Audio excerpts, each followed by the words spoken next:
तो भारतीय बाजारों के लिए लगातार तीसरा दिन जबकि एक हैट्रिक बनते हुए दिखाई पड़ी तेजी की। और जो तेजी है वो ना केवल फ्रंटलाइन इंडेक्स में है बल्कि इस बार की जो तेजी है उसमें मिड कैप स्मॉल कैप भी बहुत एक्टिवली पार्टिसिपेट करा और वहां पर भी एक अच्छी खरीदारी बनते हुए दिखाई पड़ रही है। सेंसेक्स निफ्टी सब में तो खरीदारी थी ही, mid cap small cap Nifty bank सब में खरीदारी थी आज, लेकिन एडवांस डिक्लाइन जो था वो कल की तरह ही बेहतरीन था। करीब 2100 शेयर तेजी में और 300 शेयरों में बिकवाली, यानी कि हर एक शेयर के सामने 7 शेयर आज फिर तेजी में कामकाज करते हुए दिखाई पड़ रहे थे।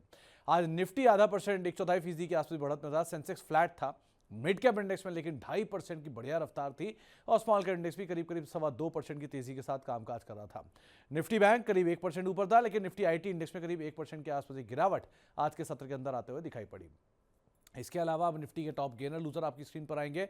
आज श्रीराम फाइनेंस 4% ऊपर था, एचडीएफसी लाइफ 4% ऊपर था, अपोलो हॉस्पिटल करीब करीब 4% की तेजी यहां पर देखने को मिली और 3% की तेजी यहां रही, और अब टाटा स्टील भी करीब 2.5% के आसपास की बढ़त के साथ रहा।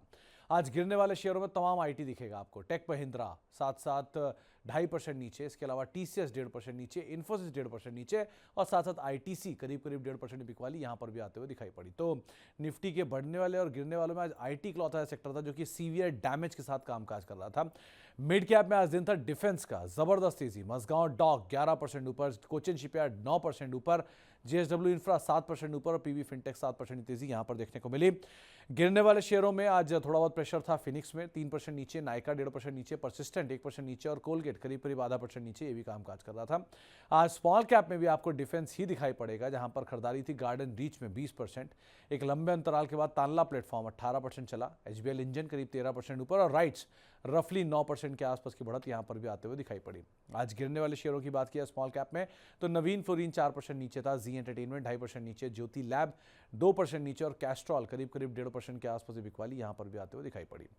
एफ&ओ साइड पर भी आज लीड करने वाले शेयरों में आज पीबी फिनटेक रहा 6-6.5% की तेजी, मैक्स हेल्थ केयर 6.5% ऊपर, हुडको 6.5% ऊपर और प्रेस्टीज एस्टेट 6% की तेजी यहां पर आते हुए दिखाई पड़ी। एफ&ओ गिरने वाले शेयरों की बात की जाए तो आज प्रेशर था फिनिक्स में 3% नीचे, टेक महिंद्रा 2.5% नीचे, एलटीआईएम 1.5% नीचे और नाइका करीब करीब 1.5% के आसपास बिकवाली यहां पर भी आते हुए दिखाई पड़ी।